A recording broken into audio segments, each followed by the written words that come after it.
सबसे पहले बात करते हैं आजादी के बाद हुए सबसे पहले घोटाले की। दोस्तों ये बात है साल 1948 की। अभी देश आजादी हुआ था और हमने पहली फुर्सत में ही जीप घोटाला कर डाला। दरअसल कश्मीर में पाकिस्तान के हमले के बाद भारतीय सेना को जीपों की जरूरत थी। उस वक्त 300 पाउंड प्रति जीप के हिसाब से ब्रिटेन की एक कंपनी को 1500 जीपों का ऑर्डर दिया गया, लेकिन 1949 तक सिर्फ 155 जीपों की ही डिलीवरी हो पाई। इनमें भी ज्यादातर जीपों की क्वालिटी बहुत खराब थी। जांच की गई तो फर्जीवाड़े में ब्रिटेन में मौजूद भारत के हाई कमिश्नर वीके मेनन का नाम आया। मेनन साहब उस वक्त के प्राइम मिनिस्टर नेहरू जी के बड़े लाडले थे। मेनन ने लंदन में रहकर अपनी सेटिंग करनी शुरू कर दी थी। जब भारत को जीपों की जरूरत थी तो मेनन ने लंदन की एक ऐसी कंपनी से डील करवा दी जिस कंपनी में सिर्फ 2-3 लोग ही थे। यहां तक कि कंपनी के पास नाम मात्र के ही पैसे थे। इस कांड की जानकारी जब भारत पहुंची तो स्यापा मच गया। मेनन को लंदन में हाई कमिश्नर के पद से हटा दिया गया। मगर अंधेर गर्दी देखो, जिन मेनन पर इस पूरे घोटाले का आरोप लगा था, बाद में उन्हीं मेनन की सिफारिश पर घोटाला करने वाली कंपनियों के खिलाफ केस लड़ने के लिए वकील चुना गया। कई साल चली इस जांच के बाद 1955 में इस मामले को बंद कर दिया गया और जिन मेनन पर घोटाले के आरोप लगे थे, बाद में उन्हीं को आदरणीय नेहरू जी ने अपनी कैबिनेट में मंत्री बना दिया। इस तरह आजाद भारत में किसी घोटालेबाज को सम्मानित करने का यह पहला मामला बन गया और आने वाले भ्रष्टाचारियों को प्रेरणा मिली।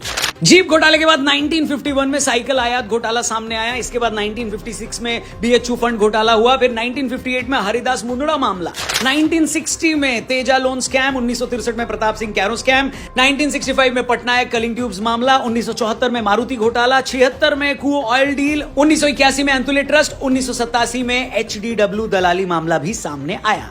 इस तरह छोटे मोटे घोटाले करके ये देश अपना टाइम पास करता रहा। तो बात कर रहे थे बोफोर्स घोटाले की, एक ऐसा घोटाला जिसकी गूंज आज भी संसद से लेकर सड़क तक सुनाई देती है। हुआ यूं कि 24 मार्च 1986 को भारत सरकार और स्वीडन की हथियार बनाने वाली कंपनी एबी बोफोर्स के बीच 1437 करोड़ रुपए की एक डील हुई। इस डील के हिसाब से इंडियन आर्मी को 155 mm की 400 होवित्जर तोपें मिलनी थी। मगर 16 अप्रैल 1987 को कुछ ऐसा हुआ जिससे भारतीय पॉलिटिक्स में भूचाल आ गया। स्वीडन के रेडियो स्टेशन ने क्लेम किया कि कंपनी ने इस रक्षा सौदे के बदले भारत के कुछ नेताओं और रक्षा विभाग के अधिकारियों को 60 करोड़ रुपए घूस में दिए हैं। इसके बाद 20 अप्रैल 1987 को लोकसभा में राजीव गांधी ने बताया था कि न ही कोई रिश्वत दी गई और न ही इस डील में किसी ब्रोकर का कोई रोल है। हंगामा बढ़ा तो मामले की जांच के लिए जेपीसी बनाई गई। मामले की जांच के लिए एक टीम स्वीडन भेजी गई। इस बीच प्रेशर लगातार बढ़ रहा था और आखिरकार 29 नवंबर 1989 को राजीव गांधी ने प्रधानमंत्री पद से इस्तीफा दे दिया। 404 सांसदों से जीत कर आई कांग्रेस पार्टी इसके बाद 1989 में हुए आम चुनाव में 193 सिर्फ 193 सीटों पर सिमट गई और तब से